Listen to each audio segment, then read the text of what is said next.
قانون پر عمل کرنے کے لیے آئے ہیں، اللہ کے قانون کے مقابلے پر قانون بنانے کے لیے نہیں آئے۔ قانون تو بن چکا،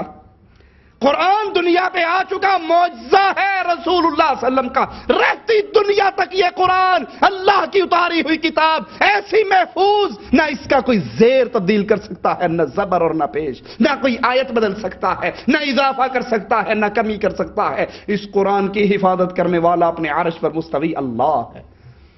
اس کی طرف آؤ، اللہ کے فیصلوں کے مطابق زندگی گزارو، کیونکہ مالک عز و جل انبیاء کو بھیجنے کا مقصد قرآن حکیم میں بیان کرتا ہے، وَمَا أَرْسَلْنَا مِن رَّسُولٍ إِلَّا لِيُطَاعَ بِإِذْنِ اللَّهِ، ہم نے جتنے انبیاء کو بھیجا ہے، انبیاء کو بھیجنے کی بنیادی وجہ، بنیادی مقصد ہی یہ ہوا کرتا ہے کہ ان انبیاء کی اطاعت کی جائے اللہ کے حکم سے، ان کی اطاعت کی جائے، ان سے فیصلہ کروایا جائے، ان کی بات آنے کے بعد کائنات کے ہر بندے کی بات کو ٹھوکر مار دی جائے اور اللہ کے رسول کی بات کو سینے سے لگا لیا جائے۔ گویا منصب رسالت یہ ہے کہ انبیاء اپنی امتوں کی اصلاح کرنے کے لیے آتے ہیں، امت پر فرض ہوتا ہے کہ اپنے نبیوں کی اطاعت کریں، کسی اور کی اطاعت نہ کریں، اور رسول اللہ صلی اللہ علیہ وسلم بھی سابقہ انبیاء کی طرح انہی میں سے ایک نبی ہیں، لہذا رسول اللہ صلی اللہ علیہ وسلم کی اتباع کرنا، اطاعت کرنا آپ پر اور مجھ پر اور قیامت تک آنے والا وہ انسان جو جہنم سے اپنے آپ کو بچانا چاہتا ہے، اس پہ فرض ہے زندگی کے ہر مسئلے کے اندر اطاعت کرے تو محمد الرسول اللہ صلی اللہ علیہ وسلم۔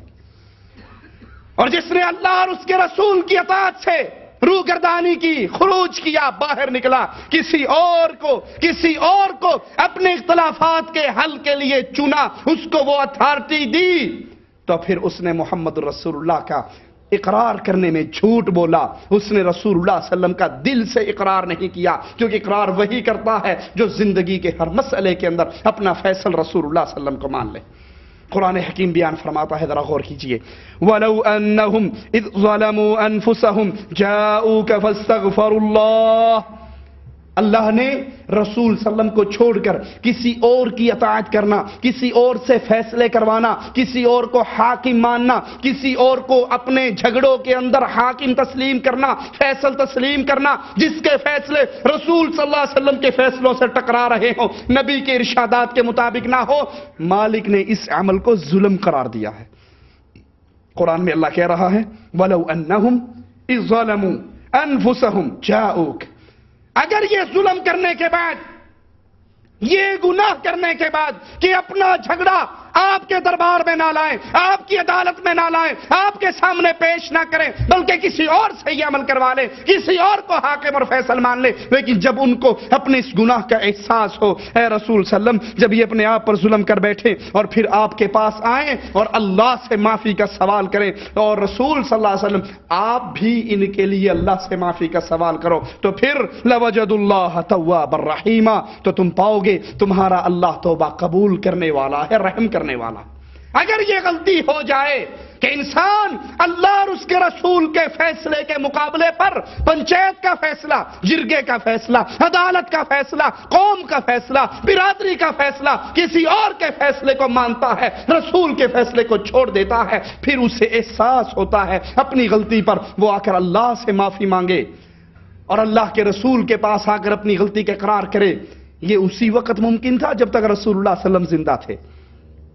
جب تک اللہ کے نبی صلی اللہ علیہ وسلم زندہ تھے۔ جب اللہ کے نبی فوت ہو گئے، اب وہ اللہ سے معافی مانگے، اپنے اس ظلم کا اقرار کرے اور آئندہ نہ کرنے کا عہد کرے، تو اپنے اس گناہ کے بارے میں مالک اسے کہتا ہے، جو تو گناہ کر کے آیا ہے سن، لَوَجَدُ اللَّهَ تَوَّابًا رَحِيمًا، تو اللہ کو توبہ قبول کرنے والا اور رحم کرنے والا پاؤ گے۔ کچھ لوگ اس آیت سے یہ غلط استدلال بھی کرتے ہیں کہ دیکھا جی قرآن پاک میں ہے کہ جب آپ گناہ کر بیٹھو، ظلم کر بیٹھو، تو اللہ کے رسول صلی اللہ علیہ وسلم کے پاس آؤ، تو اب ہم اللہ کے نبی صلی اللہ علیہ وسلم کی قبر پہ جا کر آپ سے معافی کا سوال کرتے ہیں۔ اللہ کے نبی صلی اللہ علیہ وسلم کی قبر پہ کھڑے ہو کر اپنے گناہوں پہ اقرار کرتے ہیں اور پھر کہتے ہیں اللہ کے نبی آپ ہمارے لیے اللہ سے معافی مانگے۔ تو قرآن پاک کی آیت کی نص کیا ہے؟ جاؤک، کہ آپ کے پاس آئے۔ قرآن پاک میں یہ نہیں ہے کہ آپ کی قبر پہ آئے،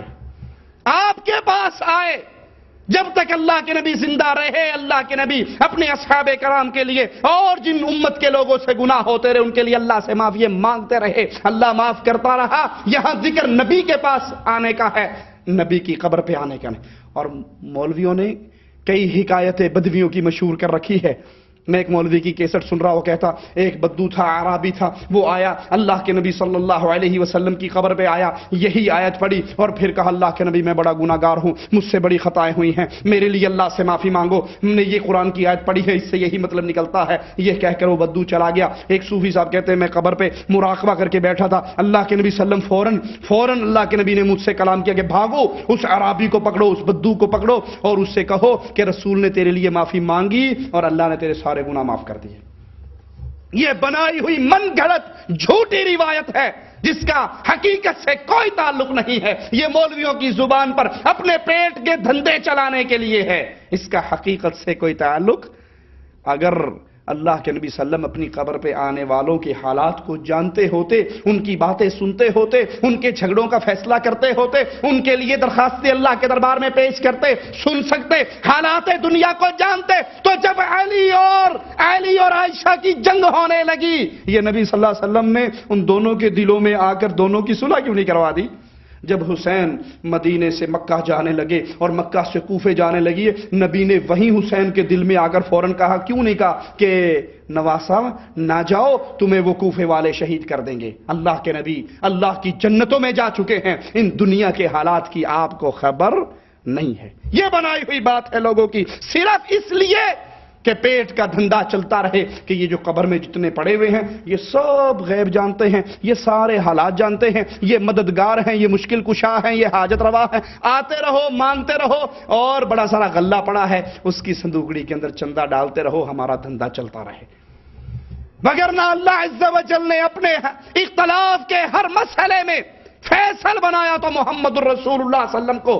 اللہ کے نبی صلی اللہ علیہ وسلم کی ایسی کوئی حدیث دنیا کے اندر موجود نہیں ہے۔ آپ نے فرمایا ہو کہ میرے مرنے کے بعد تم گناہ کر لو، تکلیف ہو، خطا کر بیٹھو، ظلم کر بیٹھو تو میری قبر پہ آ کر مجھ سے سوال کرنا۔ آپ نے اس طرح کی نہ تعلیم اپنے کسی صحابی کو دی، نہ اپنے گھر والوں کو دی، نہ اپنے آل اولاد کو دی۔ یہ بنایا ہوا جھوٹ ہے جو اللہ کے نبی صلی اللہ علیہ وسلم کی طرف نسبت کر کے یہ بیان کیا جاتا ہے۔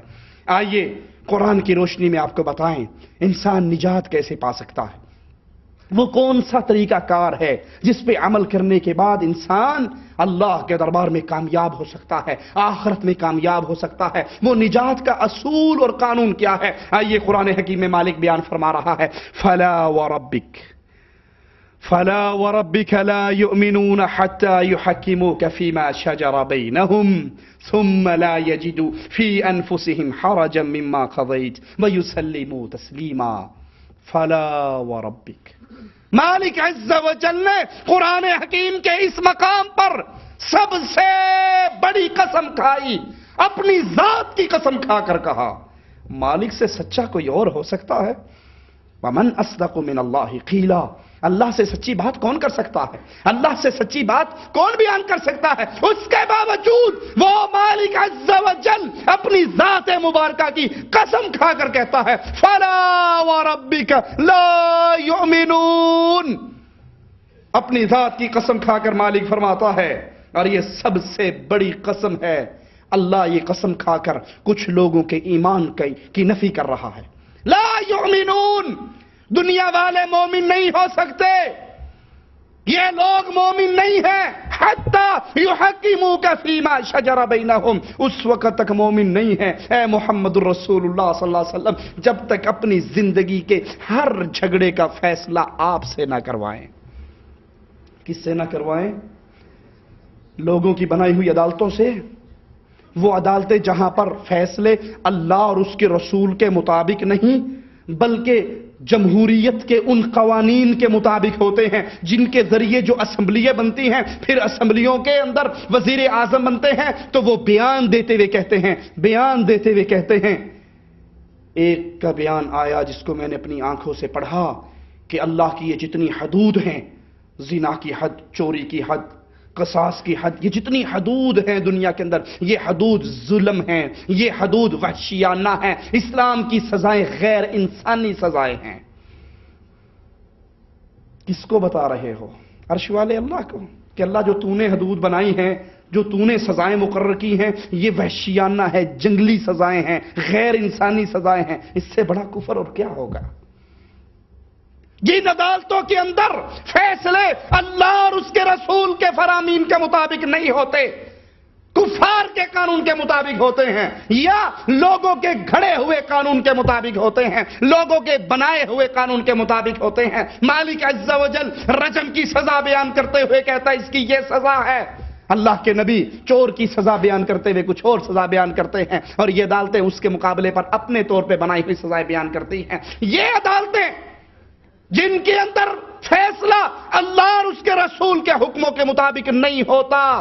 ان عدالتوں میں جانے والوں مالک کا قول سنو، اللہ اور اس کے رسول کے فرمان کو چھوڑ کر پیر و مرشد شیخ و حضرت سے فیصلہ کروانے والوں اللہ کا فرمان سنو۔ سید صاحب کی سین کو سلام کر کے کہنے والوں، جو شاہ جی نے کہہ دیا ہمارے لیے کافی ہے، آخر ہمارے خاندان کے شیخ ہیں، ہمارے خاندان کے سید ہیں، مرشد ہیں۔ قرآن کیا کہہ رہا ہے؟ فَلَا وَرَبِّكَ لَا يُؤْمِنُونَ، مالک اپنی ذات کی قسم کھا کر کہتا ہے یہ ایمان والے نہیں ہیں۔ کب تک؟ جب تک زندگی کے ہر مسئلے میں، ہر جھگڑے میں، اختلاف کے موقع پر فیصلہ محمد الرسول اللہ صلی اللہ علیہ وسلم سے نہ کروائے۔ فیصلہ اللہ کے نبی سے کروا لیا، اللہ کے نبی نے فیصلہ ارشاد فرما دیا، لیکن اس کے بعد ثم لا يجدوا في انفسهم حرجا مما قضيت، آپ کے فیصلے کے بعد دل کے اندر تنگی، ٹیڑھ اور کجی بھی نہ آئے کہ جی بات تو ٹھیک ہے، اللہ کے نبی صلی اللہ علیہ وسلم کی حدیث صحیح مسلم کے اندر موجود ہے، پکی قبروں کو توڑنے کا آپ نے حضرت علی کو حکم دیا، حدیث تو ٹھیک ہے، قبر پکی نہیں ہونی چاہیے، اور جو جتنی دربار درگاہیں بنے ہوئے ہیں ان کو توڑ دینا چاہیے، ان کو زمین سے ملا دینا چاہیے، بات تو ٹھیک ہے لیکن ہمارے مذہب کے خلاف ہے۔ سنا اپنے مولویوں کو؟ نہیں سنا؟ مانتے ہیں کہ اللہ کے نبی کی یہ حدیث ہے، لیکن اس کے ساتھ ساتھ اجی حدیث تو ہے لیکن ہمارے شیخ نے یوں نہیں کہا، ہمارے مذہب میں یوں نہیں ہے، ہمارے قانون میں یوں نہیں ہے، ہماری عدلیہ نے یہ نہیں فیصلہ دیا، ہماری پارلیمنٹ نے یہ منظور نہیں کیا۔ بات تو ٹھیک ہے، اللہ کے نبی کی حدیث کو مان لیں، لیکن دل راضی نہ ہو، دل میں تنگی ہو، دل میں ٹیڑھ ہو، دل میں کچی ہو، دل میں رضامندی نہ ہو، اس کے باوجود بھی اللہ کہتا ہے یہ مومن نہیں ہے۔ ثم لا يجدوا في انفسهم حرجا مما قضيت، اے نبی جو تو فیصلہ کر دے اس فیصلے کے خلاف ان کے دلوں کے اندر تنگی، ٹیڑھ، کجی، دکھ، غصہ، عدم رضامندی بھی نہ آئے۔ وَيُسَلِّمُوا تَسْلِيمًا، اور پھر چوتھی بات کہ نبی تیرے فیصلے پر قدم رکھ کر عمل کر کے دکھائیں۔ وَيُسَلِّمُوا تَسْلِيمًا، تیرے فیصلے کو لاگو کرے، تیرے فیصلے کو نافذ کرے۔ اگر یہ تیرے فیصلے کو نافذ کرتے ہیں، تجھے فیصل مانتے ہیں، تجھ سے فیصلہ کرواتے ہیں، تیرے فیصلے کے خلاف دل میں ان کے تنگی بھی نہیں ہے اور اس فیصلے پہ عمل کر کے دکھاتے ہیں، اب یہ مومن ہیں۔ اور جو رسول اللہ صلی اللہ علیہ وسلم سے فیصلہ نہیں کرواتا، نبی کے فیصلے کے خلاف اس کے دل میں تنگی، کجی اور ٹیڑھ آتی ہے، اس کے ایمان کی نفی عرش والا اللہ کر رہا ہے۔ وَلَوْ أَنَّا كَتَبْنَا عَلَيْهِمْ أَنِ اقْتُلُوا أَنفُسَكُمْ أَوِ اخْرُجُوا مِنْ دِيَارِكُمْ مَا فَعَلُوهُ إِلَّا قَلِيلٌ مِّنْهُمْ وَلَوْ أَنَّهُمْ فَعَلُوا مَا يُوعَظُونَ بِهِ لَكَانَ خَيْرًا لَّهُمْ وَأَشَدَّ تَثْبِيتًا، اور اگر ہم انہیں حکم دیتے کہ یہ اپنے آپ کو قتل کر ڈالیں یا اپنے گھر بار کو چھوڑ کر نکل جاؤ تو ان میں سے بہت تھوڑا ہی ایسا کرتے، اور اگر یہ اس نصیحت پر کار بند ہوتے جو ان کو کی جاتی تو ان کے حق میں بہتر اور زیادہ ثابت قدمی ہوتی، ان کے لیے بہتر اور ثابت قدمی ہوتی، اور اللہ اجر عظیم ان کو نوازتا جو اللہ اور اس کے رسول صلی اللہ علیہ وسلم کے فیصلوں کے مطابق عمل کریں۔ وَلَهَدَيْنَاهُمْ صِرَاطًا مُسْتَقِيمًا، بہت بڑی خوشخبری ہے اللہ کی طرف سے ان انسانوں کے لیے جو اپنے مسائل کے اندر فیصلہ کرواتے ہوئے پوچھتے ہیں اس مسئلے میں رسول اللہ صلی اللہ علیہ وسلم نے کیا فرمایا۔ یہ انٹرنیشنل سوچ، یہ علاقائی سوچ کیا ہے؟ جی میں دیوبندی ہوں، بریلوی ہوں، وہابی ہوں، سنی ہوں، محرم کا مہینہ ہے میں جعفری ہوں، ہمارے مذہب میں کیا ہے؟ یہ علاقائی سوچ ہے، یہ کنویں کی سوچ ہے۔ کنویں کا مینڈک اپنے کنویں کو ہی دیکھتا ہے، اسے باہر نہیں پتا۔ اور ایک عالمی بات کیا ہے، اجی ان سارے جھگڑوں کو چھوڑو، نہ دیوبندی ہوں، نہ بریلوی ہوں، نہ وہابی ہوں، نہ سنی ہوں، نہ نقشبندی ہوں، نہ چشتی ہوں، نہ قادری ہوں، نہ رضوی ہوں، میرا کوئی مذہب نہیں، میرا مذہب وہ ہے جو اللہ نے محمد کریم پر اتارا ہے۔ مجھے بتاؤ محمد کا